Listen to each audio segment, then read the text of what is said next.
While playing the Wilds beta for every waking moment before Capcom so ruthlessly tore it from my arms, something clicked. I noticed something about the game that I didn't realize until now, and it's all thanks to this guy right here. So let's talk about Rey Dau and how he hints at one of the biggest gameplay changes of Monster Hunter Wilds. You might have already noticed this on a subconscious level, but see if you can figure it out before I reveal it at the end. If you played the beta, you probably fought this guy a lot, but if you didn't, this is Rey Dau, the lightning wyvern and apex of the Windward Plains. He'll probably be the first big boss of the game, much like Anjanath was in World. Similar to how Anjanath introduced us to the idea of turf wars through the trailers, Rey Dau has shown us an idea of what this game's gameplay is going to be like through the beta. Naturally, of course, every monster in the game is going to have their own quirks and personality traits, but I believe the developers chose Rey specifically because he'd be the best representative of what this game's combat is going for. We'll start with his attributes. Rey Dau is a very fast monster, and I'm not just referring to when he teleports or flies off into Monster Hunter Outer Wilds. The monster controls the element of lightning and really leans into that identity by relentlessly attacking from all angles and flying around to gain a positional advantage for his attacks. He's got one attack where he'll fly into the air and then slide one wing across the ground almost like it's a blade that he's dragging through the sand in search of a subscribe button. I love this attack as it's a perfect example of what I hope will continue with other monsters in this game, using their terrain advantages for attacks. We saw this a ton with Rise Rathalos, which is why I believe it's the best version of the monster by far. The King of the Skies uses his ability to fly not to camp out and stall like in previous versions, but instead as yet another tool in his arsenal to deliver powerful and dangerous attacks like his fire breath or his fire sweeps. Back to Rey though, he rarely spends more than a few seconds in the air. This hunt has a very frantic feel to it as he fluidly and effortlessly dances between the air and the ground to create the perfect barrage of attacks. This wing attack has a slight variation to it that takes advantage of the aerial abilities of this monster. So for this attack, we see Rey leap into the air, perform a sick backflip before using all that momentum to come crashing down on the hunter. If you notice, he'll pause right after this attack almost like he's trying to show us something. Keep that in mind. Now he doesn't just use those wings in the air, he'll use them for telegraphed slams on the ground as well. This slam is basically just a weaker version of the backflip. Finally, he's got this attack that slides one wing across the ground, which he does from a standing position instead of flying this time. There's a trend that exists in all of these wing attacks. They're all quick and cover exactly one axis at a time relative to the hunter. Take a look at this. If the hunter is in front of Rey, he'll only ever draw a relatively straight line in the direction of the hunter,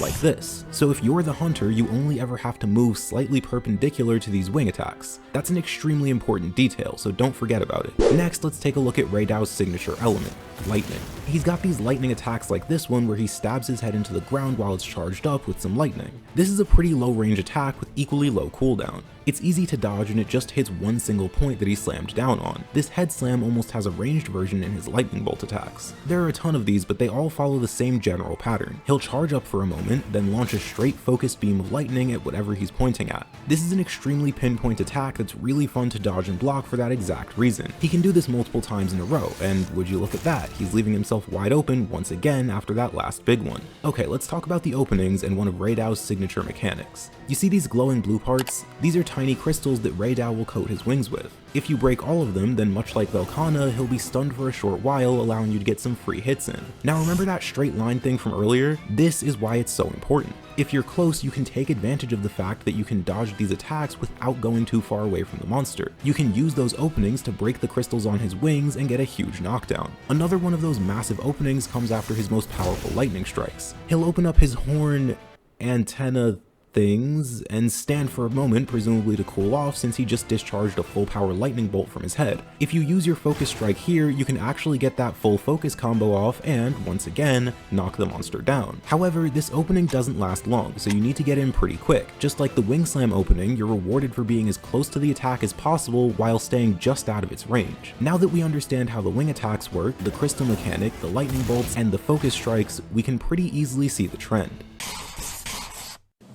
So we can make a pretty clear argument for why this is so important in Rey Dau's fight, but how exactly do we extrapolate that to the entire game? Well, it all starts with focus. This is possibly the biggest change to Wild's combat, and arguably one of the biggest changes in the series since mounting in 4 or just the general combat overhaul in World. The profound advantage that comes from the ability to freely aim your attacks, any attacks, really can't be understated. Naturally, of course, we've got focus strikes and the wound mechanic. You can hit a monster in one place multiple times, and eventually that spot will become weakened, allowing you to deal more damage while attacking it. You can then focus strike to deal one massive burst of damage, and even sometimes get a knockdown depending on when and how you did it. For example, using the focus strike on Rey Dau's head when it's on cooldown will always result in a knockdown, since that spot is treated like a wound temporarily, while using that same focus strike on a frenzied Doshagamo will result in damage, but may not knock the monster down. However, focus strikes are far from the only reason focus is such a powerful mechanic. The ability to aim and attack exactly where you want every single time allows the player to take advantage of those special weaknesses like the crystals on Rey. Imagine if you had this ability when fighting Alatreon, Nergigante, or Magnamalo. You'd easily be able to hit their vulnerable points and get their special knockdowns. It's not only good for specialized weak points and focus strikes, but even for general weak points too.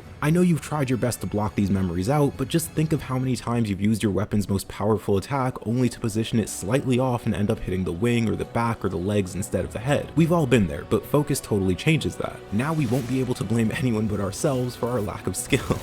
Anyway, this is why Rey Dau is the perfect monster to show us how this system works. His speed and precision even lends itself perfectly to the new offset attack system. You see, a lot of the weapons have these new offset attacks that allow you to interrupt a monster's move, even going as far as knocking them out of the air. Most weapons have counters now too, just like in Sunbreak and Rise, and even these special actions called power clashes. These will only activate when you time your guard at just the right moment. If you then outmash the monster, you can get a knockdown. This serves as yet another reward for playing in a precise and calculated way, and Rey stands as the perfect way to test these new evasive maneuvers that the hunter has access to. Importantly, however, Rey teaches us yet another lesson about these counters, clashes, and parries. I can't say this with absolute certainty, but I'm not sure you can power clash against Rey Dau. I've never done it personally, and I've never seen anyone else do it. Equally, he can't be parried with the offset attacks either. I'm nearly 100% sure of that. This is done to show us that no, you can't just offset attack and power clash everything in the game. Some monsters are going to be so strong that the hunter physically can't overpower them, and this makes sense. Furthermore, it really helps emphasize the status of these certain monsters. This guy is the apex of the Windward Plains, so while you can power clash and offset every other monster here, Rey is on a totally different level. I love how that idea can be represented through gameplay like this. Rey Dau has precise attacks, specialized weak points, and temporary wounds that you can focus strike after big attacks. He even demonstrates the true power of an apex predator by removing some of the hunter's greatest advantages and forcing them to fight on his terms. So based on all of this information, here's my prediction. I believe that Rey is just the first of many. I don't think they gave us these insanely powerful tools just for quality of life. I think Rey demonstrates the idea that we'll have to use them at least to some extent to gain the upper hand in a lot of these hunts, especially later in the game. Imagine a monster like Shara, but you broke off the stones one at a time instead of all at once. When you did break off one piece, you could then go all out on that spot thanks to focus mode.